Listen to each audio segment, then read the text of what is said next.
Peter, a remarkable soul, confident, gifted, outspoken, engaging, captivating, sometimes arrogant, generous, caring, loving. A true entrepreneur, proving that hard work is ultimately rewarded. A man big on family values and loyalty. Overcoming devastating lows to triumphant highs, all of us here today are truly blessed to have such a fantastic individual in our lives. Here are a few words from your family, close friends, and loved ones.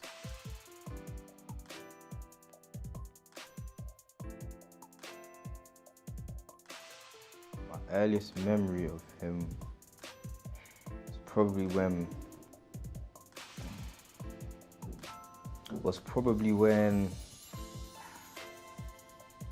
I think when I was younger and I was in the car seat, and then I think he'd remember this Mercedes as being burgundy. That was my only memory of the Mercedes. It was burgundy, and the roof was down. And I remember him driving fast, and then my mum was in the front passenger, and she kept on telling him to slow down, slow down, slow down.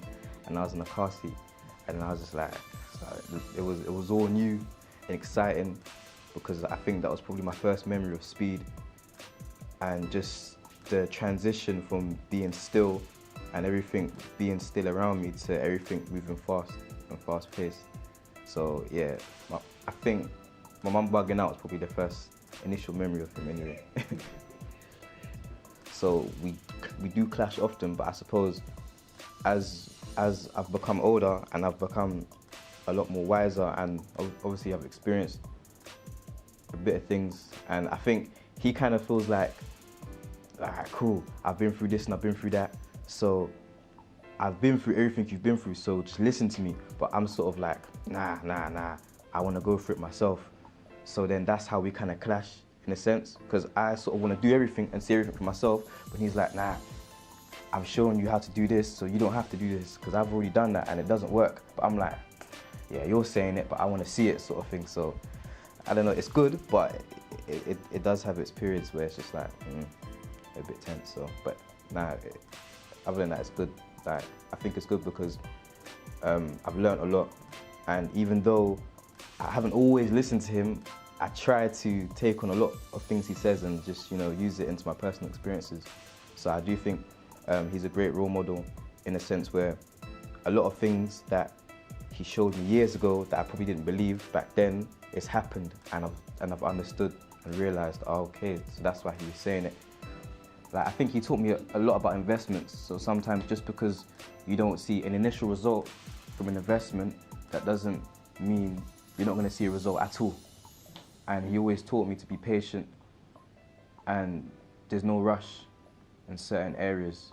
Take your time, think about your moves and think about your decisions, and I finally realized why.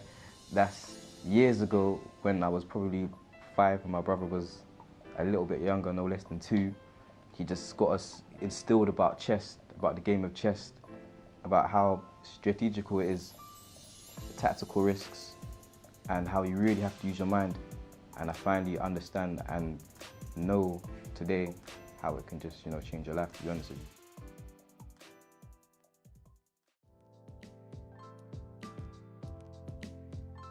We first met, he was actually my boss. I was 17, straight out of, actually I was thrown out of school, and I went to work for Rosk Associates, and Peter had the pleasure of looking after me, and I was a handful for him. We became friends very quickly, and we realised we were from completely different backgrounds, but we shared some common beliefs, and between us we decided to go on a little journey together. And it's been a really long journey. Actually, it's 31 years this year. We had fun. We bought our first mobile phones, which are like bricks about this big. I remember the first thing that he made me do is go to Dixon's and buy a stack CD record system, and so we hocked ourselves up in debt and put loads of stuff on the Never Never, and off we went. Believing in our own hype, and we dressed for success, and we just faked it till we were going to make it. So we lived together in Hampstead, right by the Heath, and we used to go running in the morning and run around the Heath, and he kept a lot fitter than I did, and you know, we had fun as, you know, guys in their early 20s, and then he got married,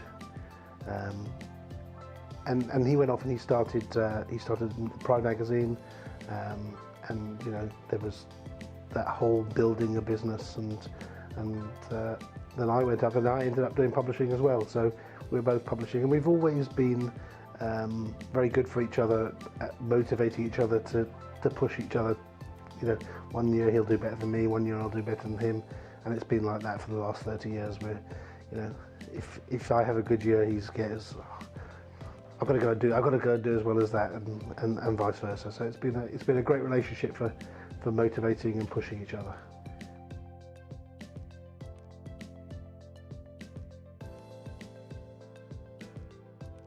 I actually first met Peter in Bridge Park Community Centre in Stonebridge. I was actually there with a friend because I think Bridge Park was actually recently built then, and they had quite a lot of different events and different things going on, and they used to have recording studios there, I think. So my friend was a singer, so I actually went there with a friend to do some singing, and Peter happened to be there with a couple of his friends. I don't even know what he was doing there, but he was there, and that's how we initially met. He was just trying to launch Pride magazine. He just left the company he was working for, the publishing company, and decided that he was going to launch his first magazine, which was Pride. So I remember him being really busy and occupied with doing that and getting the models on board, as you do. And obviously interviewing probably in those times some famous people, I guess, and you know, he's at his offices, so I knew some of his colleagues there. I knew some of them better than others, some I've just heard of the names. He had his offices in Cricklewood then, so yeah, that's what he was doing at the time, launching it. And then, you know, we'd look at the covers that he'd decide to go for and what type of cover. So at the time, Pride magazine was quite an innovative idea. I don't think there was anything British, any British magazines like that at the time, so it was, you know, quite a good idea. And it's got quite a lot of interest, because I remember he was trying to sell a lot of advertising sales, and he had people in to do that. So I think he, you know, it was doing pretty well. Peter's quite a strong personality. Anyone that knows him will know that he has really got quite a strong personality. You need to be a particular type of person to be able to cope with the good and the bad side of that, to be honest. And I think now we probably get on well, because I don't have to deal with the bad side of his personality. Obviously, when you're in a relationship with someone, you take everything that comes with it. But obviously now we're not in that type of relationship no more. It actually, for now, works out a lot better. And obviously everybody's older, everybody's a lot more mature, you know, so your attitude towards a lot of things are different to what they were 20 years ago, 10 years ago, even 5 years ago. So I think as we're getting older, our outlook on everything is getting better and has improved, and therefore our relationship has gotten better. With the children, obviously he's matured as a father, and you know, he's done really, really well. I mean, we had put a lot of problems with Dylan. Dylan's the middle one, where he was going off track quite a bit. And after the divorce, the boys did live with me, with Jada, and he was just getting himself into all sorts of trouble. And Peter just said, you know, he's got to live with me. It wasn't even a discussion, just said he's got to live with me, and that just turned everything around. It made everything a lot better. So whatever happens, I would respect him a lot for that. I don't know how many fathers would be quite happy to take on that full-time responsibility of two teenage boys, and he just took it on without batting an eyelid, and it's worked. I mean, it's not been without problems and, you know, trials and tribulations, but I think without that intervention, things would be 100 times worse as far as Dylan is concerned. So he needed that input day to day, and Peter's somebody that is very much about organisation, about discipline, and about doing certain things at a certain time at a certain place. So if nothing else, he's quite strict with things like that. And with boys, teenage boys, they do need that discipline, and with mums, they will you know, push it as far as they can, but with Peter, you can't push anything. It's either his way or no way, especially as far as the kids are concerned. So that helped him a lot, you know, just guidance.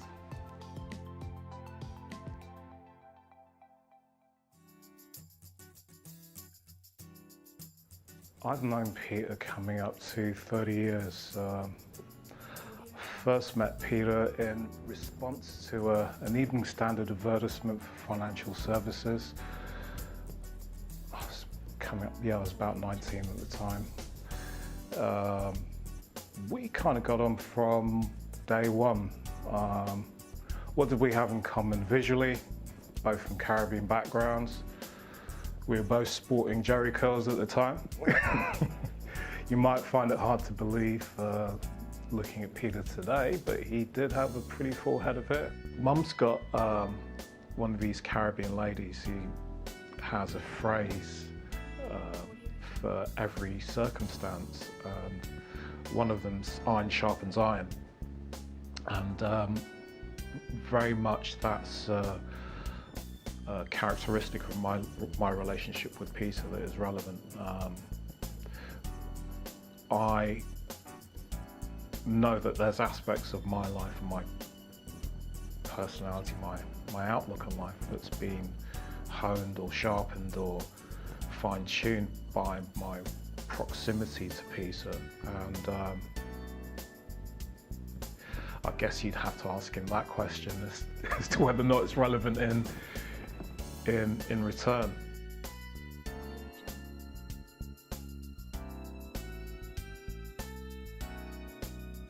I've known Peter 15 years in a working and professional capacity. The first meeting was actually in a Novotel hotel. The first conversation was on the phone when we were putting together or brokering a deal, and it was for a mutual friend of mine and Peter's, which is a guy called Carl George, and myself, my brother, and another business partner at the time, 15 years ago, entered the Novotel hotel to see this short 5-foot-something person. I thought he was going to be gigantic because I'd known of Peter from his days in Pride. But you know, you get these, because you haven't seen him, you kind of think everybody's 6-foot-something, and Peter was a 5-foot-something person. Our friendship grew over a period of time, like over a year, one through business, and then two, yeah, we just had a lot of similarities. Obviously, we're both Aryans. We both come from a sales background. At the time, he had a young family, I had a young family. He would come to Birmingham, stay at mine. I would go to London, stay at his. So it just kind of mutually grew out of business. I just liked him. I liked his character, liked his spirit. His gladiatorial spirit, I liked it. I was attracted to it.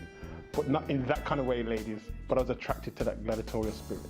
You'll never know sometimes, because it depends how you know Peter. I think some people don't. Some people who know Peter socially have never seen his business side. It's two different beasts. When he's in business mode, it's not a pretty sight if you have a weak heart and you don't have no character, because he might eat you up like a little Rottweiler, which has happened a couple of times with me. But luckily, I'm made of sterner stuff. I'm from Birmingham, by the way. You Londoners say Birmingham, it's Birmingham. So you gotta, if you know him socially, he's a different kind of person. He's more relaxed socially, but when he's in business, he's a Rottweiler. And some people who know him socially, then they see him in business, like, I think they panic a little bit. They're a little shocked. They're like, is that the same Peter? Yes, it is the same Peter. He's got like a bit of a split personality. But over the years, I've got used to it now.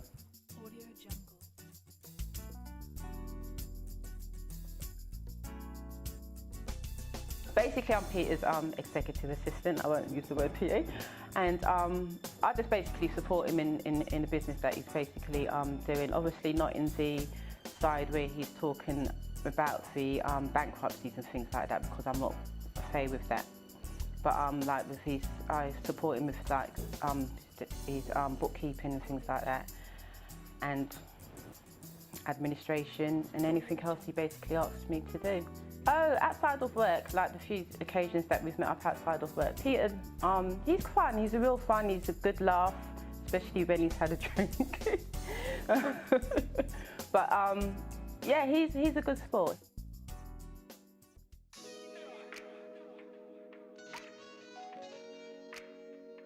I first met Peter at Channel U. I was head of music and promotions, and he was doing Trinity Media then. So they were doing all the advertising for the channel. So I met him, my boss Darren, who owned the channel, he had obviously done this deal with Peter, and then I met him when it came to arranging where the slots went in and whatever else, that kind of stuff. So that's where we first met. At first I thought he was quite snooty, very, very sharp and very, almost like abrasive, very assertive at the same time. I'm like, okay. And then I got to know him via the different bits that we did at the channel, and he's been a good friend and a mentor since. He's like a big brother. Peter is like the most serious in one end and not serious at the other end, if that makes sense. Like, you can have such a laugh and have so much like fun with him in one end, and then in the other way he's very serious and you know, could give you direction on things that you wouldn't even think of, whether it's friendship or business, if you see what I mean, in terms of his life experience and him sharing that. He's very open in that kind of way. So, you know, as I say, we've done business together, we've had money, we've had a laugh together. Like, it developed into a genuine friendship. Like, I might have something going on in my life in general, and I will call him and ask him about advice. Maybe nothing to do with business. Just could be, and it's happened, completely personal. What's your take on that? What would you do? Do you see what I mean?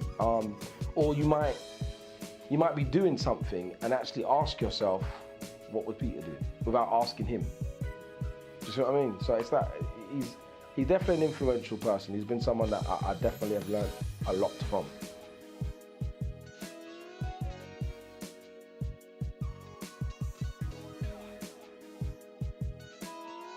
I've known Peter for about, well, just over 10 years now, and we've worked together on and off for the past 10 years. Peter used to call him to the office a lot, and because I was just getting sort of the ropes of the job, I didn't answer the phones or anything like that. But a couple of times I picked up the phone when the Laz and Dwayne weren't there. I picked up the phone, and you know, I would answer the phone and say, "Hello, hi, Trinity offices, how can I help you?" And I would just hear this voice barking down the phone at me. "Where's Laz? Where's Dwayne? Put them on the phone." And I was, you know, sort of a bit shocked. You know, he was very, very abrupt on the phone. You know, that was just his manner. You know, and so you know, every time I answered the phone, and he would, you know, he would be on the other end. He would always not, you know, wouldn't greet me with pleasantries like "Hi, how are you?" or whatever it was. He would just be like, "Where's Dwayne? Put Dwayne on the phone. Where's Laz? Put Laz on the phone." Whatever it was. So I had this impression of him that he was some 7-foot giant, really deep voiced, massive built guy, and I was a little bit. It was a little bit frightening. I was, you know, I think, how old was I? I was 23 at the time, so you know, it was a little bit frightening. Anyway, so I was working at the company for about 2 months or so, and something had happened at the time. I can't remember what it was, but we basically, the project was sort of changing all the time. So you know, I complained to Laz and Dwayne that, you know, I wanted to meet Peter basically, yeah, and that, you know, I was tired of sort of hearing him bark down the phone at me. So Laz and Dwayne, they managed to arrange this meeting with Peter. So I remember one day, it was a bright day, we drove down to his house. I can't remember who was driving at the time. We drove down to his house, and we went to his house, lovely house in Hatch End, and we rang the doorbell. And so obviously, you know, I was standing there, as I said, I was expecting to see this, you know, absolutely huge guy answer the door, you know, big built muscles, everything. And when he opened the door, he was like, you know, he was really short and, you know, very slim, and, you know, had glasses on. He sort of looked like a Black Penfold almost, yeah, from Danger Mouse. And I was really surprised. I was really taken back. And, you know, he greeted me with the biggest, warmest smile, shook my hand, and, you know, he said, "Hi, how are you?" And, you know, we came in and we talked. And I was just thinking to myself all the time that we were sitting there having this meeting, I was thinking, this was the guy that was barking at me down the phone. You know, how wrong my perception of him was. But yeah, that's how I met Peter, yeah. Working with Peter as a boss is not always easy at times. You know, he has a very, I think that we're actually similar in a sort of way, because he has very, very strong opinions on things. And when he believes in something, you know, he is absolutely 100% behind it. And I'm sort of the same in a way as well, where if I believe in something, then I stand behind it 100%. So sometimes we clash, but, you know, I always find myself at the end of whatever we're discussing or whatever issue we're facing on a particular project, I always find myself leaving the conversation that we had and really, really thinking about what he said. And do you know what? It may take a little while to, you know, for me to, you know, for it to imbibe in me, but, you know, usually probably I'd say 8 times out of 10, he's probably right most of the time. Working with Peter is very, very different to socializing with Peter outside of working hours. Within work, he is absolutely 100% focused on the task at hand, the project at hand, and that's probably one of the best things I've learned from him, is that when he believes in something or works on something passionately, whether it's just putting together an email or, you know, a contract, whatever it may be, he has almost like a laser-like focus on the work that he's doing. He cannot be interrupted. So talking to him or having a normal conversation with him during hours is not really, you know, it's not really advisable. It's not a great idea. But outside of work, Peter he's fantastic. He's caring. He's attentive. You know, if you were to say to him, you know, that something was happening in, you know, this person's life or whatever it was, he would always make sure that he keeps up with you. You know, say it's your mum or your children or whatever it is. He would always keep up with you and say to you, you know, how, you know, what's happening with this person? How are they? You know, what's the situation with that? And, you know, as a friend, you know, he's had, you know, as a friend, as a brother, as a mentor, he's had an absolutely massive impact on my life.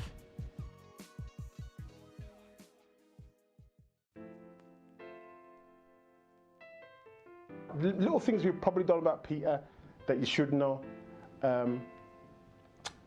If you're in his inner circle, real inner circle, he'll phone you at literally any time of night. Any time of night. I mean, like, literally, it could be like 5 o'clock in the morning. If he's got something that he needs to bounce off you, he'll be phoning you, and he's thinking it's like, oh, midday. Oh, I'm next to my wife, Peter. You know, I'm kind of sleeping, but that kind of like flew over his head. Then I have a nickname for Peter, which I call Man Friday. Why do I call him Man Friday? Because, as you know, Peter's a single guy, kind of, technically single, not married. And because he's so focused at work, he doesn't like to see any kind of females in the week until weekend. So I dubbed him Man Friday. Oh, another thing about Peter, this is the worst trait about the man, you know. The man's always on the phone that he falls asleep on you. He phones you, then he's going, Peter, Peter.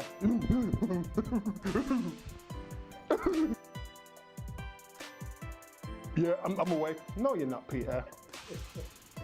And then you put the phone down, waiting for him to ring back. Silence. So that's Peter. I just need to just mention this and just get this out. Peter's got a problem with farting. Yes, and I'm putting that out. And what I just need to put a little humour into this. Peter will be sitting down, and then he will go, and then I will go, oh my gosh, Peter, did you just fart? And he'll be like, oh, can you smell it, Miles? And I'm like, yes, I can. He'd be like, oh, sorry, sis. That's when we was in the office together, and that's happened like practically every day. Earlier on today, actually, before I even came on this interview, Peter let out quite a few, thinking I didn't hear, but I did. But yeah, I thought I'd just mention that. Got you back, Peter. Murray, happy 50th. Yeah, oh, and another thing as well. This is my pet hate with Peter. When he's eating an apple, I need to record him. It's like he's making love to this apple. And I'm like sitting on my desk and I'm like, oh my gosh. And I'm turning around and he just like finishes the apples like so quickly. Oh, and one more thing as well that Peter does that I find quite annoying. The other day I had to name him Deep Throat Peter. He can put a whole Jacob's crackers in his mouth without breaking it in two. I mean, who does that? I mean, who does that, Peter? I don't understand. That's what he does. A whole Jacob's cracker. That's a challenge for everybody, the square one. Peter can put that in his mouth. Whole. So I called him Deep Throat Peter. I've got to tell you a funny story about Peter.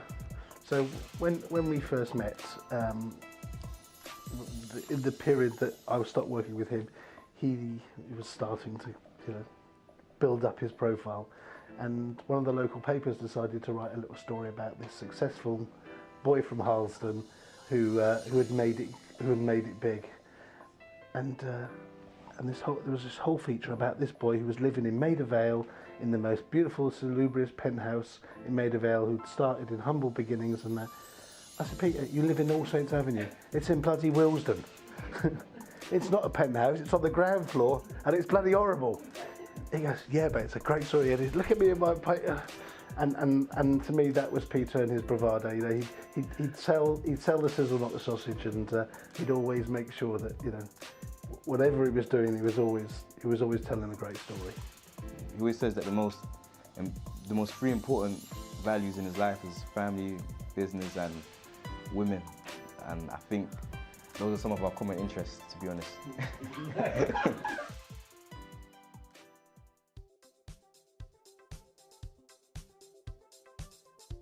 You're a friend, a brother, a work colleague, and I wish you health, strength and prosperity. I know good looks is something that you cherish, and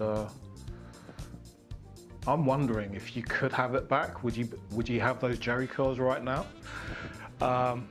Anyway, whatever you're doing, I hope you're doing it with a smile and good grace and good taste and good style, and long may that continue. Happy birthday, Peter. Hope you enjoy your night. Don't get too sloshed. And yeah, that's it. I'm sure you will see many, many more from your sis. See you at work on Monday. Peter, I just want to let you know that your friendship, your brothership, your fellowship, your mentorship has positively impacted my life. And not just my life, the life of my children, the life of my mum, and the life of my partner as well. The best birthday message I can give to you is to say to you that that your love, generosity, and energy will trickle down through the lives of not just your future generations, but my future generations, my kids as well, and my partner as well. So I just want to thank you for that. And I pray that in your 50th year and many more years to come, you continue to help those who need it, and you continue to impact the lives of those who need your help and your advice. Thank you. 31 years, and you're still as handsome as ever. And I hope for the next 50 years we can continue this relationship and have as much fun as we did in the first 30. Take care, mate. Happy birthday, brother Peter.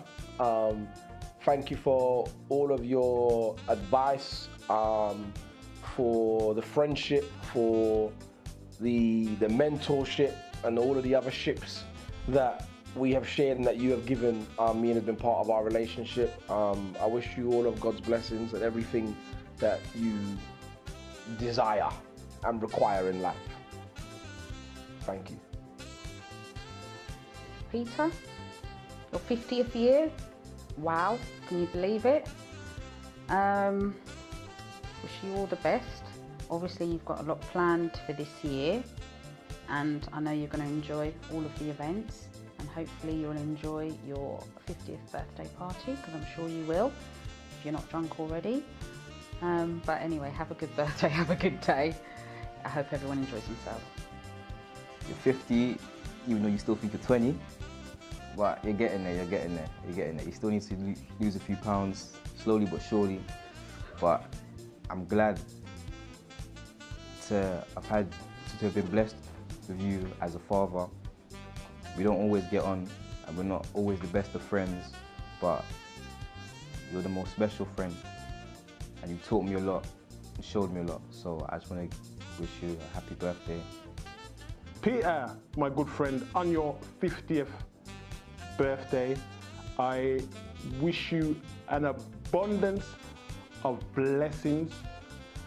I know that you pretty much got everything you want, apart from one thing, brother. You know what that one thing is? You know what that one thing is? Do you want me to reveal it to the world? You need a damn wife again. That's what you need. I'm just revealing it out there. So all you women, come via me and I'll tell you how to win the man's heart. But Peter, you know I love you like a brother. I wish you an abundant success. and all the things that you've personally helped me with over the years. And like I said, I've only got one brother, but if I had a second brother, you'd be that person. And I just want you to remember something that you kind of made an impact in my life a long time ago when you gave me, I can't see it on the camera, but remember you gave me a Bible and you inscribed in it, and I don't think you remember the inscription, but I'm just going to read it to you. To my friend Robert, I sincerely trust the most godly inspired asset will often renew your mind and heart and your higher spiritual existence, the undisputed presence of the Most High God who reigns supremely above every single matter and principality. Further, I trust you shall receive a continued enlightenment and be filled with the precious Holy Spirit. God bless you abundantly with wisdom and knowledge and understanding. And those exact words I echo back to you, brother. Have a great 50th. From all of us here today, with true sincerity, happy birthday, Peter.